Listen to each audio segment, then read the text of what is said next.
We woke up this morning, or at least I did, to the news that our very own, yes, our very own, Tommy Aspinall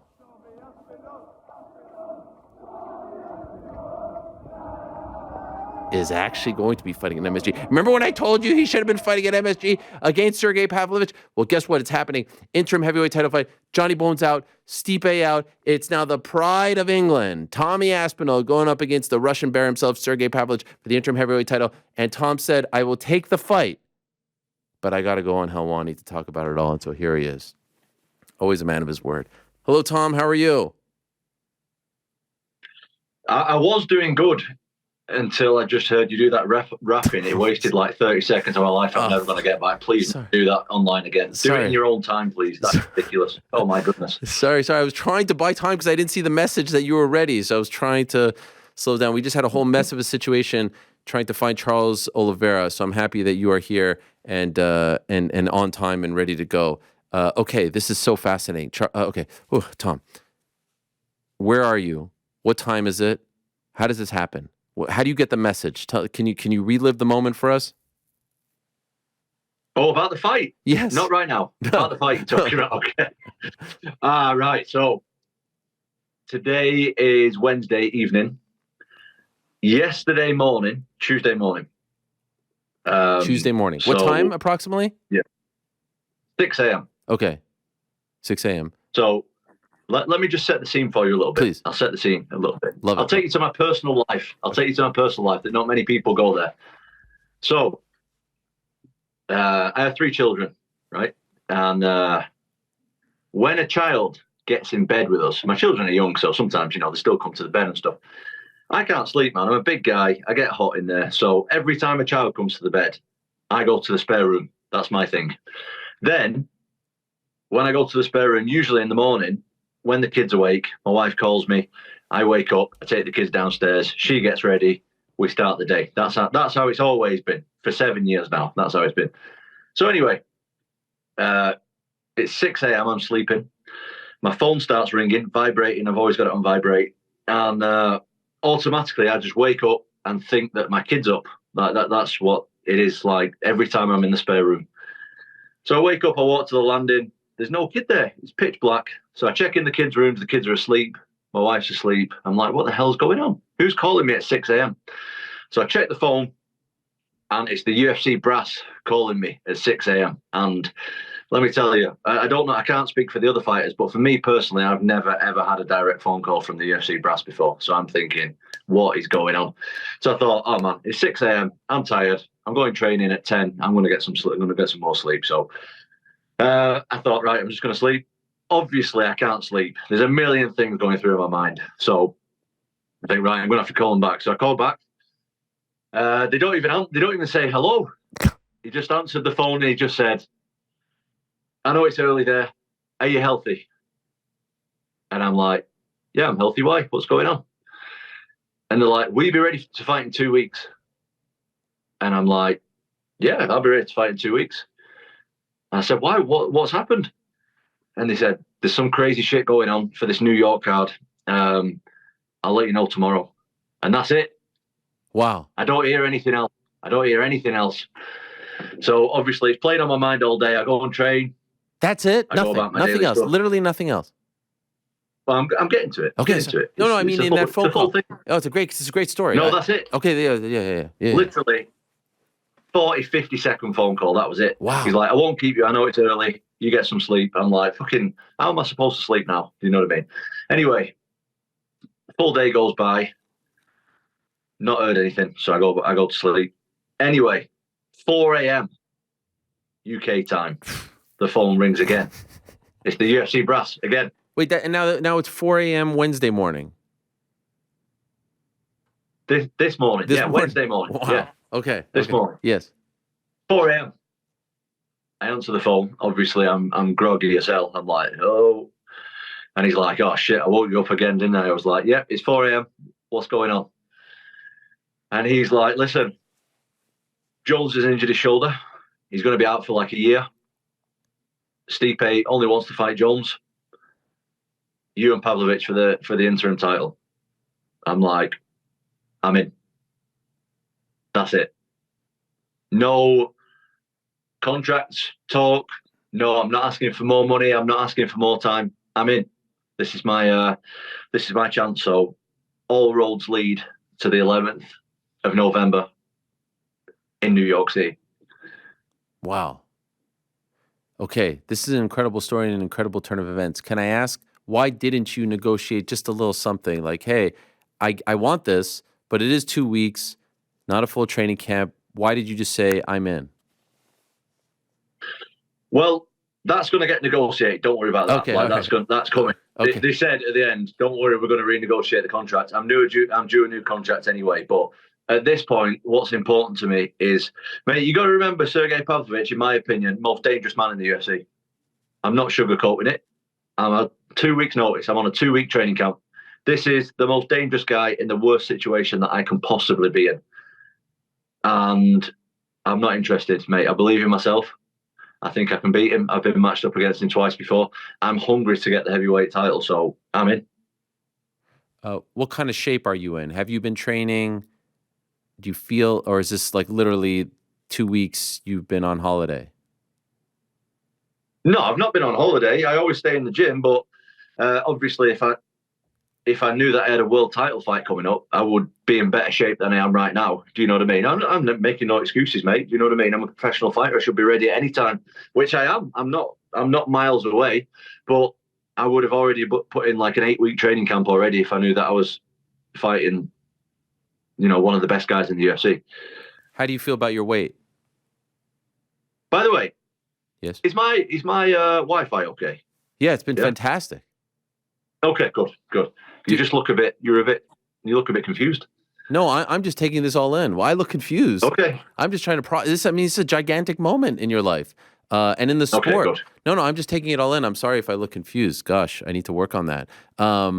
So what about your weight? How do you feel about it? Oh, my weight. Well, I'm a heavyweight, so I'm not overweight. Do you know what I mean? I'm always around about the same weight anyway. So, yeah, the weight's fine. The weight's not an issue. Okay, that is good to hear. Now, could I ask you this? I strongly feel like this should be for the title, the undisputed title. If John Jones is out for 8 months, if he's out for 9 months, 10 months, that means that his next fight will be well over a year after his first fight back in March of this year against Cyril Gane. We have seen situations, i.e. Yuri Prochazka, who's fighting on the same card, it will be 11 months in between fights for him, and he was stripped of the belt, and that, next fight was for the vacant title. Why isn't this for the vacant title? I do agree with you. I don't have any argument on that, Ariel. To be honest, I completely agree. It's going to be a while, mate, before he comes back. So yeah, maybe they might make the winner the vacant title the actual champion down the line or something. But mate, I'm treating this regardless of titles and everything. I honestly think that Sergei Pavlovich is the most dangerous man in the UFC. I truly believe that. So irrelevant of all that other stuff, like, I'm fighting the most dangerous guy in the UFC, and I'm taking it very, very serious. I feel like we should campaign for this, though, because it does make it a little bit more prestigious, right? Undisputed title versus interim title. And then I heard them say, like, oh, and then we'll rebook Jones and Stipe. But isn't that confusing? The interim champion should be getting the crack at the undisputed champion. If they book Jones and Stipe, let's say next summer, that means the winner of this fight isn't fighting until next December or so? Or, like, it creates a whole big confusion, does it not? I see what you mean, but I've not even considered that kind of stuff yet. Okay. Do you know what I mean? My first thoughts are, mate, I need to get in the gym 3 times a day. I need to work out my travel. I need to do all this other stuff that I've not done and I'm nowhere near done in a really short period of time. So I'm just trying to figure that shit out first before I even think about that kind of other stuff. Fair enough. Was he the backup fighter for this? He was, so he's prepared. Okay, how do you feel about that? He is presumably training and has been training for a few months. You are literally going into this on 2 weeks' notice. How do you feel about that? I feel like I have some absolutely ginormous cojones. Yes, is that what I feel like? You do. To be honest with you, because mate, you know, just like I know. Maybe some of the fans, people watching this, don't know. There's a lot of people who give it the big time in the media and stuff. And they're dodging fights, mate, left and right. Look at Stipe. Stipe didn't want this fight. Stipe didn't want the fight. He's the greatest heavyweight of all time. Stipe didn't want the fight with Pavlovich. Pavlovich is the backup fighter. So, and there's plenty other people, mate, dodging Pavlovich as well. And I'm stepping up, mate. 2 weeks' notice. I'm doing stuff that no one else will dare to do. I'm daring to be great. And I was watching the David Goggins video. You've seen it when he's on the bench press and he's just screaming, "They don't know me, son. They don't know me, son." That's how I feel right now. Like, all the doubters are going to see. 2 weeks' notice, doesn't matter. Most dangerous man in the UFC. They don't know me. They don't know me. And we'll see. We'll see what goes on. Are you surprised Stipe wasn't interested? No, absolutely not. I think he's earned that right, to be honest. I think Pavlovich is an awful fight for Stipe. I think he's an awful fight for him. So I understand. I understand why people are dodging Pavlovich. The guy's an absolute beast. He's an absolute machine. And I completely understand. The wild thing about this is we just saw this with Volkanovski, right? Did what happened to him enter your mind at all? Did it give you any pause because we just saw it last weekend? We saw it last weekend, but what about my guy, Ariel? Which one? Michael Bisping. Come on. The legend, yes. 2.5 weeks notice. That's right. 2.5 weeks notice to the day Mike Bisping went in there and took it from Luke Rockhold on 2.5 weeks notice. Exactly the same day as I got the fight. I mean, that's something to talk about, isn't it? 2 UK guys. Mike's my really, really close friend as well. He's my mentor. I look up to him so much for so many years now. And, I'm privileged enough to call Mike a friend as well. He's not just a guy who I look up to. And, he did it on 2.5 weeks notice. Why can't I do it?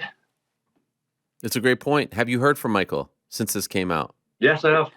Yes, of course. Can I ask what he may have said? Any words of wisdom, any tips, anything like that? Anything you could share?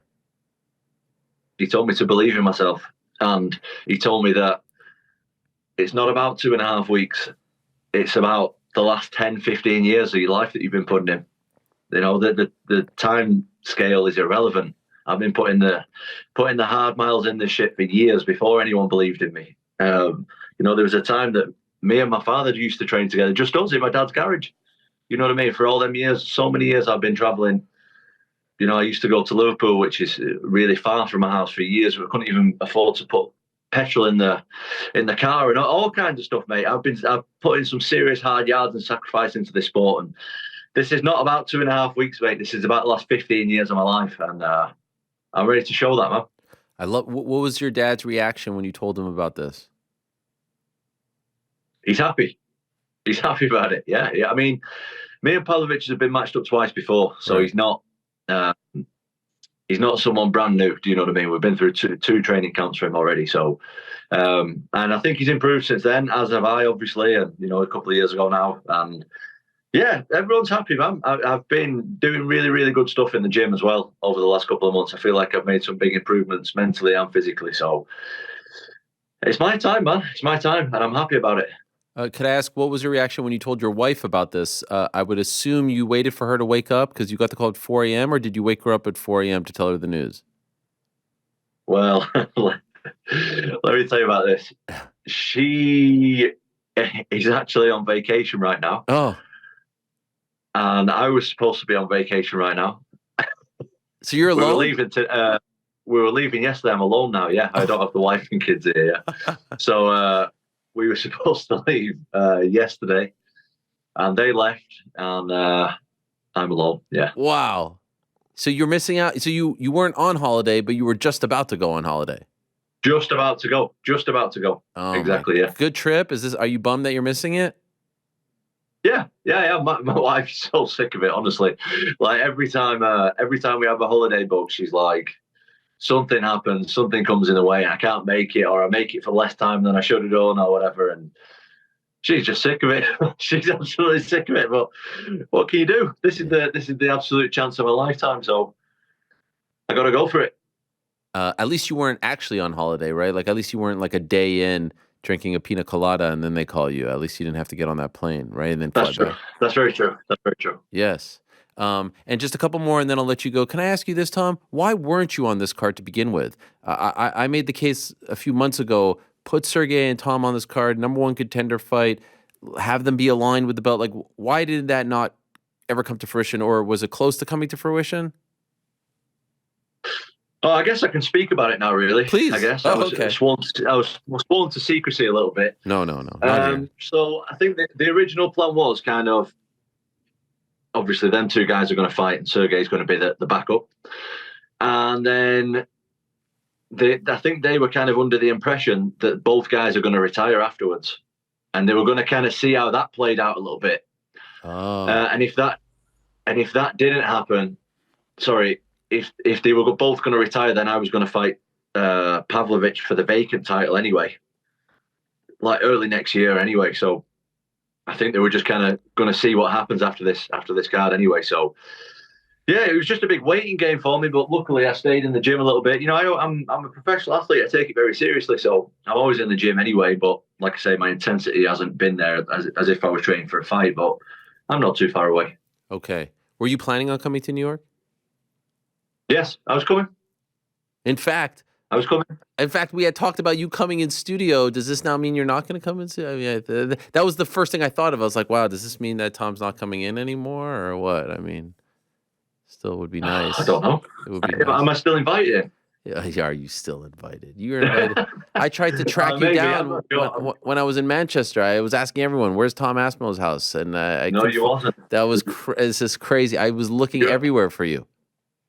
You absolutely wasn't, and I was expecting an invite for something, but I was left hanging. I was left hanging, to be honest. I was free all that week. You know, I didn't have a fight at the time. I could have been chilling. I could have been drinking and all kinds. And no, you're too busy for me. Too busy for me. I understand. No, never. Well, I'd love to have you in. This is very exciting. In fact, Tom, I want to let you know that about an hour or so ago, we spoke to your good friend, your old friend, the Gypsy King, Tyson Fury, and he was well aware of the news. And in fact, he spoke a bit about the news, and I just want to share his thoughts with you and get your reaction to what Tyson Fury said. Here's Tyson Fury about 90 minutes ago talking about his good friend Tom Aspinall. I've always said since Tom started in the UFC, I've always said he's capable of winning the heavyweight championship of the world, and this is his opportunity to go there, seize it with both hands, and immortality awaits. Immortality awaits, Tom. From a man who knows a thing or two about that. He spoke a little longer about your situation as well. In fact, he brought it up. I was wondering if he knew, because I know he's busy over there. He brought it up. He was well aware of what you're going through and what you are embarking on, and just curious your reaction to that quick clip from Tyson. Yeah, that's amazing. I have so much respect for Tyson and his whole family. Do you know what I mean? His whole family is just awesome. Like, everybody's so cool. And yeah, I remember a time when I used to be going sparring him in the boxing gym, and you know, I was really struggling for money at the time, and Tyson was obviously doing well for himself. And I remember saying, "Oh, I want to take this fight, but they don't." It was kind of a tough fight at the time, and they don't want to pay me. Like, they didn't want to pay me anything to be on the card. Like, they literally wanted me to fight for free on this show. And the guy who I was fighting was quite good. It's like, I want to fight, but I don't want to sacrifice everything for nothing and put a full training camp in. And I remember Tyson just being like, "I'll pay you. Don't worry about it. Like, if you take the fight, I'll pay you for it." Wow. And it didn't. It never actually came to that. I think the fight got cancelled or something. But at the time, I was like a young 21, 22-year-old just trying to like get by in the sport, and that really meant a lot to me at the time. He probably doesn't even remember it, but I remember him saying, "Listen, if you want to fight, don't worry about money. I'll pay you." Wow. So I still appreciate that, probably like 10 years later now. That's incredible. I'm assuming you'll be watching on Saturday. How do you think he does? Oh, of course I'll be watching. I mean, I can't see Tyson losing it. Absolutely no chance. We've seen him be hit with big shots before. We've seen him go down before. So, you know, he is a little bit battle worn at this point in his career. You know, he's getting a little bit older now and stuff, but the guy's skill level it's on a different universe to Francis Ngannou. Let's be honest. Let's be completely honest here. The chances of Francis Ngannou winning a very, very, very, very, very slim puncher's chance. Even though, in a way, you know, Tyson's my guy. He's been my guy for a long time. I kind of want to see Ngannou do well in the fight. You know what I mean? Just because of his story, and I like him, and obviously I'm not saying I want Tyson to lose, but just to put up a decent performance just for himself. Yeah, to be yeah. like, listen, And this is what I've been through, and this is where I am now. And show it. It'd be a lot of motivation for a lot of people. I'm sure if you did all right in the fight, because a lot of people think it's going to be a one-sided affair, which I think as well. Do you know what I mean? But I'm a big fan of Francis Ngannou as well. I don't know him personally, but I followed his story as has everybody else in the MMA community, and I really like what he's all about. But if you're asking me a prediction, I think Tyson's going to absolutely school him. What about November 11th? Aspinall, Pavlovich. How do you, in your mind now, how do you foresee it playing out? I think it's going to be a tough fight. I think it's going to be a tough fight for both of us. I think you got to remember, me and Pavlovich, I've got the shortest fight time average in the UFC, and he has the second shortest fight time average in the UFC. It's wild. Wow. We're both very explosive finishers, both of us. I think I have more finishes from more positions. He obviously has a lot of power in his hands. But it's going to be a finish. It's going to be a finish. And I think I'm a lot smarter. I think my fight IQ is a lot better than a lot of the guys he's already fought. And I'm not going to stand in front of him and have a trade-off, because it's basically suicide if you do that with him. He's an absolute ginormous puncher. And I'm going to use my brain to win the fight. And I'm going to outsmart him. Nervous? Of course. Mate, I'm not insane. Of course I'm nervous. Of course I am. Like, I'm taking the hardest fight in the worst possible situation that I could have. But I think it's just I feel like this is my story, and this is the way it's going to go down. And all the roads have led to here right now, and I can't let it slip away. I feel like, yeah, they don't know me. They don't know me like I know myself, and I believe in myself. And sooner or later, whether it be this fight or whatever, everyone's going to start believing in me too. Well, I'm delighted for you, my friend. What news? Incredible. Remember I said just a few months ago, this is for me, most anticipated fight that the UFC can make. A non-title fight. There was no fight that I wanted to see more, and I thought that they should have made it for this card. And so to see it come together like this, there is a part of me that wishes you had a full training camp, but this adds to the legacy, to the story, and considering where you were last July and how heartbreaking that was, and now here we are, like 15 months later, and you're on the cusp of pulling off an incredible victory, which should be for the undisputed title, if you ask me, but no one cares in my opinion. Who cares? We could deal with all that later. It's an unbelievable thing, and I give you a ton of props for accepting it, for going in there, and I wish you nothing but the best, my friend. And do me a favor, if you could just maybe do your return flight on Tuesday. You come in with the interim title on the Monday after. It would be nice. I mean, I feel like it would be fitting. You come in, on the Monday after with the belt. You put it right here. We have a nice little celebration. What do you say? We'll see what I can do. But listen, short notice, not the best circumstances, but if my man Michael Bisping can do it, I can do it as well. Amen. And I'm sure Mike will tell you that. Amen. Wish you the best, Tom. Thank you so much. Good luck to you. Can't wait for it. Get her done, my friend. Thank you, brother. So much. I'll speak to you soon. All right, there he is.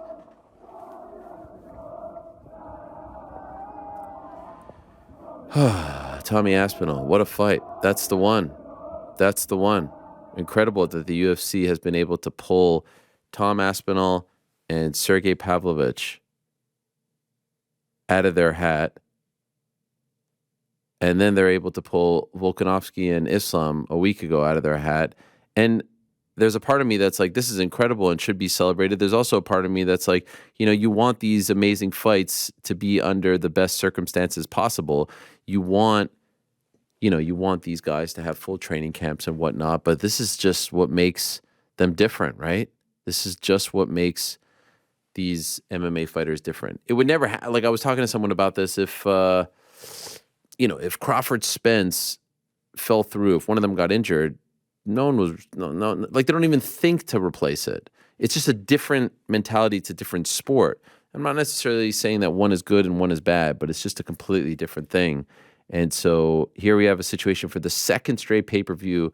Massive fight falls through. Of course, at 294, there were two massive fights that fell through, and lemonade out of lemons.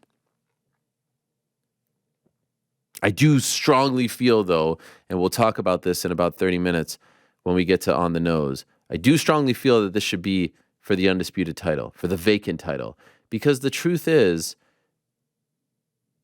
this is not a knock on John or Stipe or anyone else. If he is really back after 8 months, if that is really the case, even if it's 6 months, if it's 6 months from now, that will still be a year after. Like, I believe that if you don't defend the title for a year, or can't, if we know already that you won't make it within a year, then, you get the next crack, and the division moves along. And it's just, there's no real rhyme or reason to it. Like I said, Yuri Prochazka is fighting on this same card, blew out his shoulder in December. He's returning in November. That's 11 months. And according to him, he could have come back a little bit sooner too. It's just the way the cookie crumbled. They stripped him, And so I feel like they could have made this for the undisputed title and then had the winner. Because again, as I just said to Tom, if in fact the plan is to do John versus Stipe, and I don't know what they said to Stipe, I've reached out. They're not speaking at the moment. I can't imagine he's too thrilled. He hasn't fought in quite some time, and Lord knows this is going to be a big payday for him. But if they really want to do John versus Stipe, and let's say that's in 8 months, let's say 8 months, and I feel like 8 months is being optimistic, but let's say it is 8 months. That's June or end of June, probably International Fight Week, right? There's usually not a pay-per-view end of June. Well, then the winner of the interim title fight on November 10th is only going to be able to fight in December, January again. How does that make sense? And usually when you make an interim fight, I mean, there was a situation like this with Bisping and GSP where Robert Whittaker won the interim belt, and then Bisping and GSP ended up fighting for the undisputed title, coincidentally at Madison Square Garden. It just makes things very clunky. So if you would have made this fight for the undisputed title, winner of this fight fights John Jones, and if Stipe wants to come back at this point, but like it might just be one of those, or you know what? Actually, it could be the opposite. Maybe this is for the undisputed title, and then Stipe fights that guy, and if he wins, then he fights John Jones. I get the Jones component is probably more appealing than the title component at this point because he's never fought Jones and he's won belts before.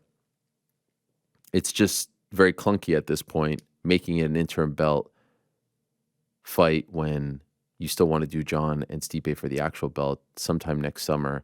What happens to the guy who wins this belt? They'll figure it out, but